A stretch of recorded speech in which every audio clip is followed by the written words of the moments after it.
kiganiro Tsapa Fashion Show. Mu Rwanda turagerageza twambara neza, buri wese yikora uko bishoboye kandi akagaragara neza. Birimo biratworohera gukora ibintu bijyanye n'ibintu nyarwanda. Abanyamideli basohokera igihugu mu Rwanda. Kwambara gutya byatewe na klima yiriweho, nahoze mbona ari imbeho, bitamo kwambara akapira k'amaboko maremare. Niba wumva ko kwambara ibikwegera ari byo bikubereye, ubundi byose ni mu mutwe.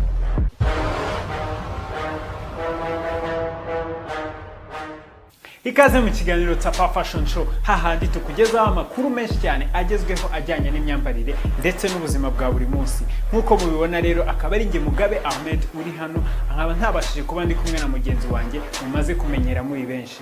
Nimujye kure turebe byinshi cyane twabateguriye. Duhereye rero muri cya gice mumaze kumenyera muri benshi aricyo Fashion and Lifestyle News, aho tugiye kugezaho amakuru menshi cyane dufite yaranze iki cyumweru tuvuyemo. Muri iyi minsi abanyafrika benshi cyane cyane abagore bamaze gusobanukirwa agaciro k'umusatsi wabo karemano. Ibyo bikaba bishobora guteza igihombo kinini ku masalon de coiffure cyangwa se abakora uwo mwuga wo gutunganya imisatsi. Reka twumve byinshi rero kuri iyi nkuru, twumve na benshi twaganiriye badusobanuriye aba bakora mu masalon de coiffure cyangwa se abatunze uwo musatsi wa naturelle. Reka dukurikire iyi nkuru. Ibihugu byinshi bya Afrika harimo n'u Rwanda biri kugenda bisobanukirwa agaciro ko gutunga umusatsi karemano cyangwa ibyo twita natural hair. Nk'abanyarwanda ntibatanzwe gusobanukirwa ndetse no kumenya agaciro k'umusatsi wabo karemano. Reka benshi mu twaganiriye batubwire bimwe mu bibatera gukunda umusatsi karemano. Uvuga ngo umusatsi wa naturelle ntabwo ukonsoma igihe, iyo uri kwitegura bituma wihuta kandi ukagera aho ushaka kujya hakiri kare. I prefer gutunga umusatsi naturelle gutya kuko ntabwo binstressa kandi bintwara n'amafaranga make. Suko n'udefirije ntawe ukunda, ahubwo umusatsi wa naturelle uhesha amahoro. Mbona gutunga umusatsi naturelle ari byo bihindutse kubera ko ndabyuka nkakarabamo.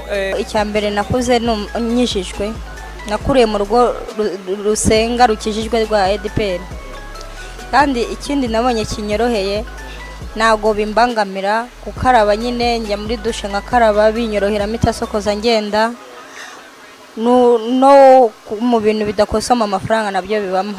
Nubwo abakora umwuga mu gutunganya imisatsi mu bihugu bimwe na bimwe bya Afrika bari kurira yo kwarika, kuko 50% y'abakiriya babo batagitekereza gusubira mu masaro, mu Rwanda bamwe mu bakora uwo mwuga bo ntibemeranya n'ibi bihugu, cyane ko hasigaye hari n'amasaro afite umwihariko wo gutunganya imisatsi karemano. Bamwe muri abo batunganya iyo misatsi baratubwira uko babibona. Uko dukora ibintu bijyanye n'imisatsi ya naturelle, twebwe twabihisemo kuko urebye umunyafrika mwiza ufite umusatsi wa naturelle ni umwihariko twazanye kugira ngo tubashe kubitaho, tukabagira n'ama product y'imisatsi ya naturelle. Icyo kizatume umuntu wese yasokoza atadefirije cyangwa se ngo ashiramo ama produit. D'une part yaba ari imbogamizi et d'autre part ishobora kuba nta mbogamizi irimo, kubera ko normalement imisatsi iri naturelle kugira ngo ibe naturelle neza imeze neza igomba kugira traitement yo muri salon. Salon irakenewe cyane ku misatsi iri naturelle, ifite ama vitamine yayo, ifite ama produit yayo tukoresha kugira ngo ise neza. Seke umuntu ufite imisatsi ya naturelle akayikorera mu rugo, fait biterwa n'ukuntu abayikoze, ariko muri salon birakenewe. En fait icyo navuga kuri mbogamizi ya kabiri, peut-être bavuga ko ishobora kungabanya kaciya muri salon kubera kutadefriza, soit tuba turanguye ama produit runaka ari ngombwa ko tuyakoresha muri defrisage n'ibiki byose, ariko nta kibazo biba bifite. Ubundi naturelle n'umusatsi karemano w'umuntu. Urumva ishizemo ari amakemiko byangiza umusatsi bikangiza n'uruhu ku muntu. Rero niba bisobanukirwa ahubwo bizadufasha, bizatworohera, kuko nk'ubu icyo nakwita nk'imbogamizi muri iki dufite nuko abantu batarabisobanukirwa, ariko nkuko dukomeza tukaba turi hano tubasobanurira birabafasha, barasobanukirwa ugasanga no kuba service biroroshye. Banyarwandakazi rero ngira ngo mwumvise icyo impande zose zibivugaho, yaba batunganya umusatsi ndetse n'abatunze uwo musatsi wa naturelle. Dukomereje rero mu yandi makuru, tukaba tugiye kubagezaho amakuru ku myambarire igezweho muri iyi minsi. Reka dukurikire ntimucikwe. nk'uko tubimenyereye imyambaro igenda ihindukana n'uko ibihe bigenda bihinduka cyangwa se nk'uko tubyita mu rurimi rw'amahanga seasons. Iyi myambaro kandi igenda ihindukana n'uko abantu bagenda bakunda imyambaro yakozwe n'abanyamideli, bityo ugasanga byasakaye ahantu hose aribyo twita kugerwaho. Uyu munsi rero muri Tsapa Fashion Show tukaba tugiye kubagezaho imwe mu myambaro igezweho y'abakobwa muri iyi minsi. Kuva mu kinyejana cya 19 abakobwa nta kindi bambaraga kitari amakanzu n'amajipo, kugeza ubwo mu gihe cy'intambara y'isi ubwo abagore bakoraga imirimo myinshi irimo n'iy'abagabo bagiye bagira uburenganzira bwo kwambara imyenda irimo n'iy'abagabo. Gusa muri 50 ubwo intambara y'isi yarangiraga abagore basubiye kwambara imyenda ya gikobwa gusa. Ntibyatinze muri za 70 ubwo imyambaro ya gihungu ku bagore yongeye kugerwaho, aho icyamamare muri sinema tuzi nka Marilyn Monroe yatangiye kwambara amapantaro kuri ubu bita boyfriend jeans. Bityo abamukurikira bamufatiraho urugero nuko amapantaro ku bagore yamamara atyo. Izina boyfriend jeans rikomoka ku bakobwa batira imyambaro y'abahungu b'abakunzi babo. Aya mapantaro yagiye yamamara bigeraho naho inganda z'imyambaro nka H&M, Forever 21 na Gap bitangira gukora no ma boyfriend jeans. Aya mapantaro akaba akoze ku buryo ari manini ku mukobwa uyambaye, bigaragara ko yatiye umusore w'inshuti ye. Aya mapantaro kandi akaba akomeje kugerwaho muri ino minsi, aho usanga abakobwa benshi hirya no hino bayambara, harimo n'ibyamamare bikunze kuyambara cyane nka Rihanna, Reese Witherspoon ndetse na Victoria Beckham. Indi myambaro igezweho ni udupira tugufi bakunze kwita crop top. Mu myaka ya mbere i Burayi no muri Amerika ntibakundaga kwambara udupira tugufi tugaragaza inda kubera hakunze gukonja cyane.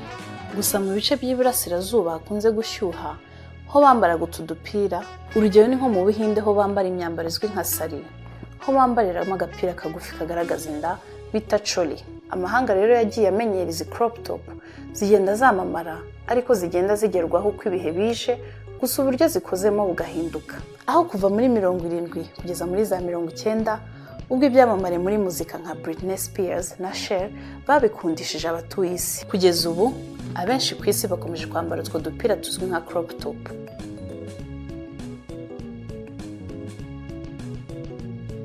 Dukomeje n'imyambaro igezweho ku bakobwa, hari ibisarubeti bita jumpsuit bigezweho cyane mu bwoko butandukanye.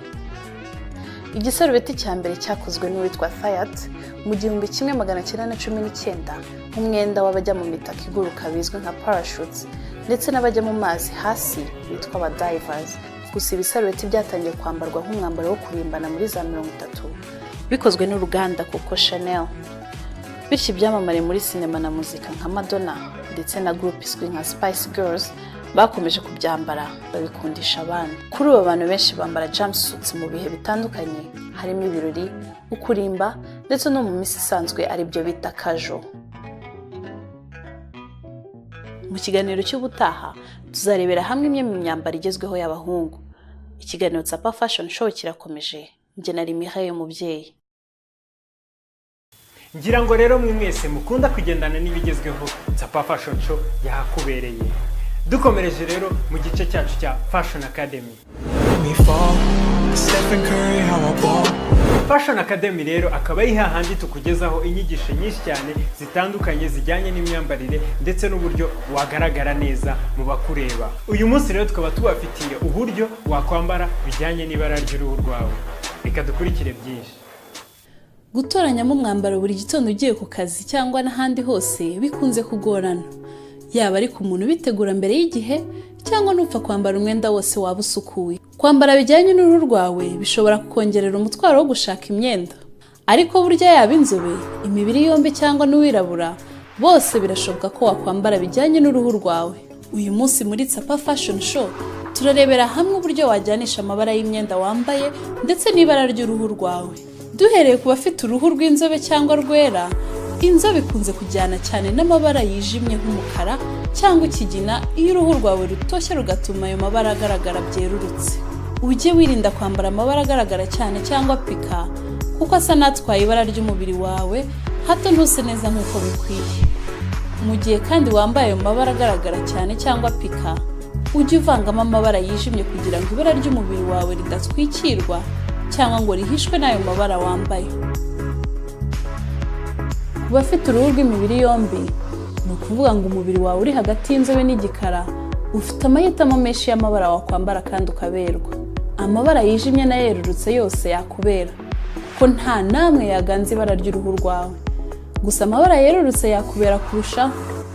Ubururu n'ibara ry'ivu nabyo bijyana n'uruhu rw'imibiri yombi birushijeho, uretse ko byaba byiza kwirinda ibara ry'umuhondo n'icyatsi kuko n'ubusanzwe uruhu rwawe rwijimye. Naho ku bafite uruhu rwijimye cyangwa ku bantu b'ibikara, uruhu rwijimye rugira amahitamo menshi kurusha andi mabara y'uruhu yose, guhera ku mweru, umukara kugeza ku muhondo n'icyatsi byose bijyana n'ibara ryijimye. Uretse ko byaba byiza kwirinda amabara agaragara cyane cyangwa pika nk'ibara ry'igaju rikunze kugaragara neza ku bantu b'uruhu rwijimye. Ni byiza rero kwambara amabara yerurutse ndetse bikarushaho kuvanga amabara. Njye nari Mireille umubyeyi, ikiganiro Tsapa Fashion Show kirakomeje. Ngira ngo rero Mireille yabagejejeho byinshi cyane bitandukanye ku buryo wakwambara bijyanye n'ibara ry'uruhu rwawe. Nta byinshi nabivugaho kugira ngo mwabyiboneye. Dukomereje rero mu gice cyacu cya Celeb Styles, ni handi tukuzanira ibyamamare byinshi cyane bitandukanye cyane byo mu Rwanda, bakatubwira byinshi ku bijyanye n'imyambarire ye. Uyu munsi rero tugufitiye Makeda Mahareyo, akaba ari umudije ukomeye cyane mu Rwanda. Reka twumve byinshi cyane yatuganirije ku bijyanye n'imyambarire ye. I have been in Rwanda for a few years. Igihe kitari kinini mu Rwanda, bijya kugera ku myaka 10, gusa navuga neza imyaka 7 ndi hano mu Rwanda. Ndabyibuka neza bwa mbere ntago hari ibintu byinshi muri iri soko ry'ibijyanye n'imideli, ndetse hari n'abantu bake cyane bakora ibijyanye n'imyenda. Ariko ubu nabonye kuri icyo gihe kugeza kuri ubu nagiye mbona kwihuta kudasanzwe kuri iri soko ry'imideli. Mbese nk'uko andi masoko yose mu Rwanda agenda atera imbere ku buryo budasanzwe bwihuse. Ibintu bishya bigenda biza kandi ngerageza uko nshoboye kose nkambara imyenda yakorewe mu Rwanda. Udushya tugenda twiyongera ku bijyanye n'imyambarire. Abadozi ni beza, bakora ibishoboka byose ngo bakore ndetse basuzume neza imyambaro ifite karite nziza no ku isoko ry'amahanga. Ndumva ari ibyo bikenewe kwitabwaho. Bitari ibyo ndabona gutera imbere kwiza kandi ndabyishimiye. But otherwise, I mean, I see the growth happening and I'm pretty proud of it. I love repping made in Rwanda just because nkunda kwambara cyane ibyakorewe mu Rwanda kuko murabizi muri rusange twese twishimira kuba turi abanyarwanda, twishimira igihugu nk'umusaruro. Rero ni iyihe mpamvu twakomeza kwambara iby'abandi mu bice bitandukanye? Nkuko mfite n'inkomoko muri Jamaica, nkunda no kwambara nanone ibintu bituruka muri Jamaica kuko mba mbona ari iby'ingirakamaro cyane kubikora. Ngerageza ibishoboka byose ngo ngaragaze umujyi wanjye. My favorite outfit would be a white shirt and a pair of jeans. I think I wear that a couple. Imyambaro cyane nkunda kwambara ni ishati y'umweru ndetse n'ipantaro y'ikoboyi, yewe se n'amapantaro y'amajinsi kuko simbizi rwose, ariko urabyambara, wabyambara nimugoroba, wabyambara mu gitondo, mbese sinzi mba numva ngaragara neza kandi igihe cyose. So if I had a favorite outfit that I had to wear every day, it would be a white shirt and a pair of jeans. I'm pretty fast, but if it's like going out or an event, mu kwambara ho ndihuta, ariko rimwe na rimwe iyo ngiye kujya mu birori hari igihe bintwara umwanya munini ntoranyamo icyo ndi bwambare, ariko iyo nzi ngo ni iki kintu kimwe ndi bwambare rwose nambara byihuse. Ariko ubajije umugabo wanjye yakubwira itandukanye. Nkunda gushyiraho makiyaje, njye ntekereza ko ari byiza. Ntabwo sinzi uko nabisobanuye ko nyine mbona ari byiza. Nta yindi mpamvu nshobora kugenda ntabyisize nkumva nta kibazo mfite, ariko nanone iyo nzifite mba mbona ari ubundi buryo bwo kugira ikindi kintu werekana. Ibyo wakwambara byose nta kibazo, ariko iyo wisize usa neza umunsi wabaye neza. Rimwe na rimwe iyo numva koko hari ikintu nshaka, nshobora kwambara amaherena meza y'agaciro n'ibindi bijyanye n'ibyo. Ariko muri rusange ntabwo nkunda kwambara ibijyanye n'imiringa myinshi. Ndi umuntu usanzwe cyane iyo bigeze ku bijyanye n'imyambaro n'imyambarire, ariko ikijyanye na makiyaje n'imisatsi ndabikunda cyane. Bakunzi rero ba DJ Makeda, ngira ngo mwumvise byinshi cyane adutangarije ku byo agenderaho mu myambarire ye. Dukomereje rero mu gice cyacu aricyo ijwi ryawe, ni hahandi tugusura wowe munyarwanda aho uri hose ukatugezaho byinshi ku bijyanye n'imyambarire cyangwa se ubumenyi ufite ku myambarire. Uyu munsi rero dufite insanganyamatsiko igira iti: ese musore udukurikiye, umukobwa wambaye neza ugaragara neza kuri wowe aba yambaye ati? Ese wowe mukobwa umusore wambaye neza ugaragara neza kuri wowe aba yambaye ate ku buryo ushobora kumwishimira ukamwerekana? Nawe munyarwanda rero udukurikiye ushobora kugira icyo utangaza kuri iyi nsanganyamatsiko yacu y'uyu munsi, aho uca ku mbuga nkoranyambaga zacu zitandukanye arizo Twitter wandikamo Tsapa Rwanda maze ukatubona, warangiza ukadusanga no kuri Instagram, Facebook, YouTube aho wandikamo ijambo Tsapa Fashion RW, ubundi ugakurikirana byinshi tuba twakugejejeho kuri iyi nsanganyamatsiko cyangwa se n'ibiganiro byacu byatambutse. Dukurikire byinshi rero abanyarwanda batandukanye batugejejeho. Iyo wambaye neza wowe ku giti cyawe uba wambaye gute? Njyewe mba nambaye high waist n'aga crop top n'udukweto turi hasi. Okay, good. Hanyuma se umusore wambaye neza kuri wowe aba yambaye gute? Umusore wambaye neza kuri njyewe aba yambaye ishati imwegereye y'amaboko maremare n'ipantaro imwegereyemo ukuntu na safari. Nkunda umusore wambaye ipantaro itari ya deshire kandi itanamufashe cyane, n'umupira nyine umuntu wiyubashye ku buryo acaho abantu ntibavuge ngo uriya muntu yambaye nabi. Mba nambaye t-shirt ya white, mba niyo ni feeling sana. T-shirt ya white, style zose muri rusange. Wenda style zose hasi ari black hejuru ari white, bari ibintu binshimisha cyane numva ndi fit sa. Umukobwa cyangwa umukobwa ubonye wambaye neza ukamureba ukamwishimira aba yambaye nka gute? Yambaye blue kuva hasi kugeza hasi, hejuru kugeza hasi yabenshimishije cyane. Nogeye ijisho aba yambaye nyine imyenda imukwiriye, nyine yambaye n'ipantaro itari deshire, atayambariye munsi y'ikibuno, nyine yambaye neza n'ishati. Inkweto zo byaterwa n'ipantaro yambaye. Njyewe nambaye neza ku bwanjye, mba nambaye ipantaro, nambaye n'ishati bisanzwe nyine n'inkweto nyine nakundi. Iyo umukobwa nifuza ko yaba yambaye neza nuko yaba yikwije atagaragaza intege, kuko buriya ugaragaza intege wambaye akajipo kagufiya hari benshi ububangamira. Ni umukobwa wambaye akikwiza ku buryo uburyo ateye cyangwa uburyo ameze bikaba bitagaragara, nka kwa kundi abanyarwanda bavugaga ngo agapfundikiye gatera amatsiko. Ni umukobwa wambaye ibintu bitagaragaza intege ze, kuko kera habagaho abakobwa ntabwo wagombaga kubona intege z'umukobwa, ugombaga kuzibona wowe musore wamushatse, wowe manzi yabonye. Umuntu akwiye kwambara imyenda igeze hasi y'amavi, akambara hejuru akikwiza nakwerekana ibituza. Cyane cyane iyo yambaye timba, akambara wenda n'agapantaro k'akadon touch, mu t-shirt munini ari ni boga nabyo byongeyeho. Mba numva umukobwa mbona nyine wambaye neza ari umukobwa wambaye ipantaro imufashe nyine ariko nyine ku buryo nyine bigaragara nyine, yambaye agapira keza kamumwegereye. Njye numva ngo aba yambaye neza kuri njyewe.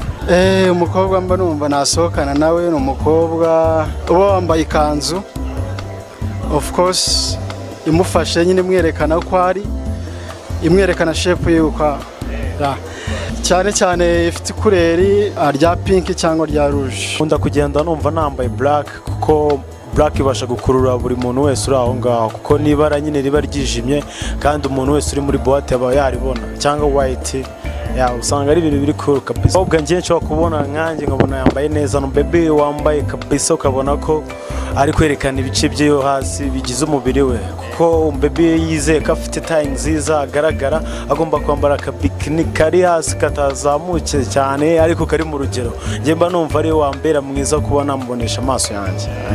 Ni umuhungu wambaye ipantaro neza, utapokese kandi nawe ubona nyine ko ari smart ahantu hose.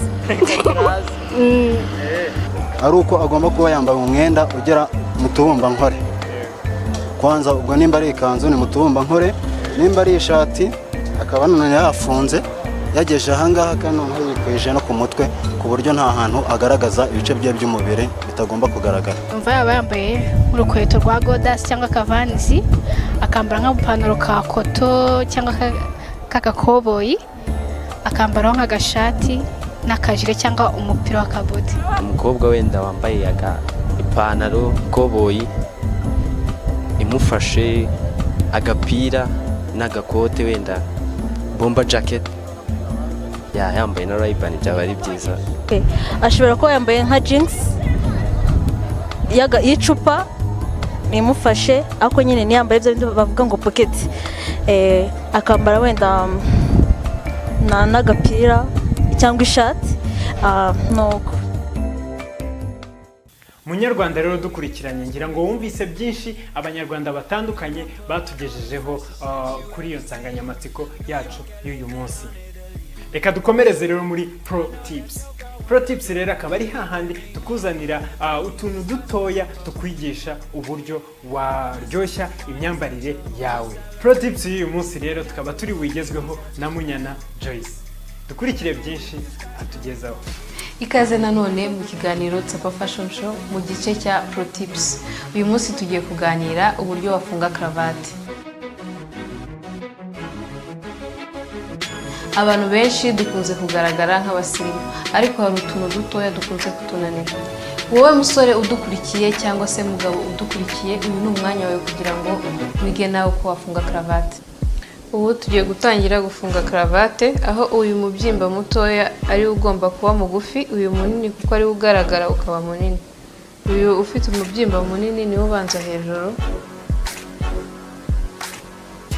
maze ukawunyuza ahangaha inyuma, ukinjirizamo ahangaha. Ugomba kubifatisha neza kugira ngo kaze gasa neza. Aho winjirije siho igomba gusohokera, uko mubibona ahangaha niho yinjiriye. Ubu iraza kwinjira muri iki gice.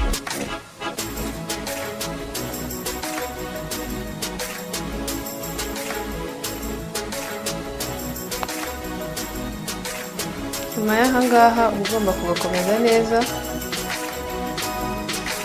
noneho ugafatishaho urutoki ahangaha kugira ngo uze kuza ufite forme nziza.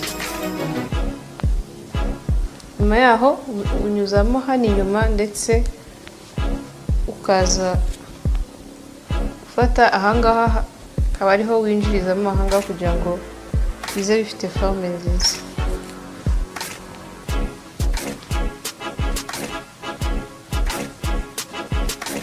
Nyuma iyo urangije aha hose ukayinjizamo neza nk'uko nguko. Aha naho iyo urangije gukora ibyo byose uba ugomba kukinjizamo neza kugira ngo igaragare nk'aho ari akantu kamwe. Urabibona yuko bireshya. Nyuma yaho iyo urangije ibi byose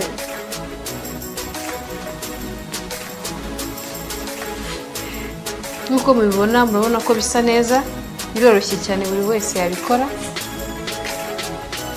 Nizere ko byabafashije.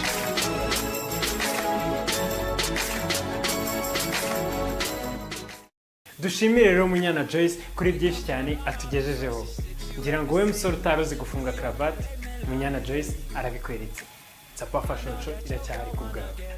Banyarwandakazi rero, reka nsoreze ahangaha, ariko reka nshimire equipe technique yose yamfashije kugira ngo iki kiganiro kibagereho 5 kuri 5.